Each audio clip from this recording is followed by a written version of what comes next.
Boa tarde a todos. Eu me chamo Maria Eugênia Bittencourt, eu sou pós-graduada em Educação Bilíngue e eu vim aqui para compartilhar com vocês um pouquinho da minha experiência com inovação e tecnologia no contexto bilíngue. Eu trabalho na International School, eu sou especialista pedagógica da International School e atualmente nós atendemos mais de 85 mil crianças em todo o Brasil e eu vou compartilhar com vocês um pouquinho dessa experiência que nós temos tido com a aplicação de inovação e criatividade para todas essas crianças.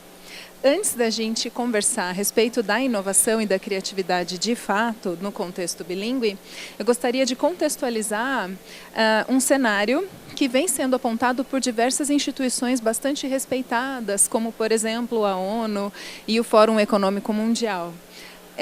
Então, ano passado, houve essa reunião que aconteceu na ONU e eles fizeram uma série de discussões. E foi muito legal porque eles propuseram alguns números, algumas previsões para o futuro. E duas delas que me chamaram bastante atenção foram que 65% das crianças que estavam matriculadas na pré-escola no ano passado, no ano de 2018, teriam empregos que ainda não existem e que 7,1 milhões de empregos deixarão de existir até 2020. A gente está falando no período de menos de um ano, certo? Então, esses são números bastante impactantes. Principalmente para nós, como educadores, a gente se vê meio que na obrigação de preparar os nossos alunos da melhor forma para esse futuro, que não sabemos como será, para essas profissões que ainda não foram inventadas e, principalmente, para aquelas... para uma série de habilidades e competências que não vêm sendo trabalhadas e desenvolvidas da melhor maneira com essas crianças. Ainda, de acordo com o Fórum Econômico Mundial, eles fizeram uma lista com as 10 habilidades que, de acordo com eles, serão necessárias para os estudantes. Na verdade, serão necessárias para os estudantes que estariam adentrando o mercado de trabalho em 2020. Vocês já devem conhecer muitas delas, mas eu acho importante a gente retomar essas habilidades e competências. Bom, são elas: a resolução de problemas complexos, o pensamento crítico, a criatividade, a gestão de pessoas, capacidade de coordenação, inteligência emocional, capacidade de julgamento e tomada de decisões, orientação para servir, negociação e flexibilidade cognitiva. Bom, diante desse cenário que eu coloquei para vocês, de um futuro desconhecido e de uma série de habilidades e competências precisando ser desenvolvidas nessas crianças, eu vou compartilhar com vocês, então, um pouquinho das contribuições da International School no contexto bilíngue. Volta um. Não, isso. Passa um, por gentileza. Muito bem, obrigada. Bom, então eu vou começar falando a respeito da educação infantil. Na educação infantil, nós fazemos o uso de kits Lego Education. Então, além de todo o material didático que já é disponibilizado para as nossas escolas parceiras, a gente também vai utilizar uma série de kits que fazem parte do planejamento da aula. E esses kits vão desenvolver nos nossos alunos coordenação motora, pensamento lógico e capacidade de resolução de problemas, entre outras habilidades e competências. Mais um, por gentileza. Isso. Para o ensino fundamental 1, para ser mais precisa, para os primeiros e segundos anos do ensino fundamental 1, a gente começa a trabalhar o conceito de gamificação com essas crianças. E aí o que é muito legal é de perceber nessas crianças as emoções e experiências que esse conceito de gamificação traz para elas. Então, as crianças vão conseguir trabalhar o processo de aprendizagem de maneira bastante divertida, desenvolvendo o altruísmo, porque eles vão auxiliar os colegas a buscar uma solução para um problema proposto. Além de tudo, o conceito de passar de fase de um jogo para o outro sempre vai dar a sensação de progresso para essa criança. Sem falar da sensação de recompensa e de reconhecimento que ele tem por conta de passar de fase no jogo. Então, isso também tem se mostrado bastante produtivo e motivador para as crianças. Mais um slide, por gentileza. Isso. Ainda no antigo Fundamental 1, né, o atualmente chamado Fundamental, anos iniciais, mas agora em se tratando de terceiros, quartos e quintos anos, a gente passa a fazer uso de softwares de programação. E esses softwares de programação, eles visam desenvolver a linguagem de programação nas crianças, ou seja, elas vão passar a entender, interpretar e transformar em ações as linguagens de programação. Além disso, eles vão desenvolver o pensamento computacional, que vem a ser reconhecimento de padrões em alguns problemas, para que eles possam determinar soluções padrões, de maneira que qualquer humano ou computador possa resolver aquele problema se ele voltar a aparecer. Além disso, o pensamento crítico para a solução de problemas, e eles também vão desenvolvendo o trabalho colaborativo, e vale a pena lembrar que isso tudo está sendo trabalhado com as crianças em inglês. Então, as habilidades linguísticas e discursivas estão sendo trabalhadas com as crianças, porque a proposta aqui é conversar com vocês a respeito da inovação e tecnologia, especificamente no contexto da educação bilíngue. Mais um slide, por favor. Isso. Para o Fundamental 2, a gente começa a utilizar outras ferramentas no programa bilíngue da International School. A gente começa a fazer uso de Minecraft e de óculos de realidade virtual. E o que essas ferramentas trazem de ganho para as nossas crianças? Nos permite simular a realidade com eles, expandir o horizonte dos alunos, principalmente porque eu consigo levá-los para resolver um problema em outro planeta, em outro país. Eu consigo visitar lugares que já nem existem mais, como, por exemplo, a Catedral de Notre Dame. Então, isso é bastante enriquecedor para os nossos alunos, que nem sempre terão a possibilidade de viajar para outros lugares no mundo.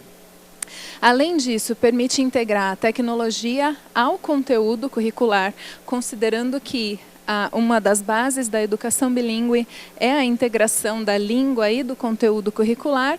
Eu ainda consigo integrar a tecnologia a tudo isso. E isso permite ao professor respeitar a diversidade de estilos de aprendizagem, porque à medida que os alunos vão desenvolvendo as atividades dentro do Minecraft ou utilizando óculos de realidade virtual, ele vai se sentindo mais confortável para resolver determinados problemas propostos em algumas posições e não em outras. Então, é muito rico para o professor trabalhar respeitando a diversidade de estilos de aprendizagem dos alunos. Mais um slide, por favor. Isso, a gente já está quase no fim da nossa conversa. E no nosso ensino médio, qual é a ferramenta de tecnologia e criatividade que a gente propõe para os nossos alunos? É uma ferramenta chamada Microduino. Ela é uma ferramenta de programação que permite maximizar a experiência dos alunos através da mão na massa, porque ele é uma ferramenta de programação que não exige o uso de computador. Então, cada uma das peças possui o seu próprio circuito. Então, as crianças do ensino médio vão montar o seu circuito de maneira bastante mão na massa. Além disso, permite o desenvolvimento do raciocínio lógico, o senso de responsabilidade pelo próprio processo de aprendizagem. E eu não sei se vocês perceberam, mas a gente veio de lá da educação infantil trazendo elementos de tecnologia que pudessem manter os nossos alunos focados e motivados com o passar dos anos, durante toda a caminhada escolar desses alunos. Mais um slide. Obrigada. Bom, eu vou finalizar a nossa conversa deixando essa provocação.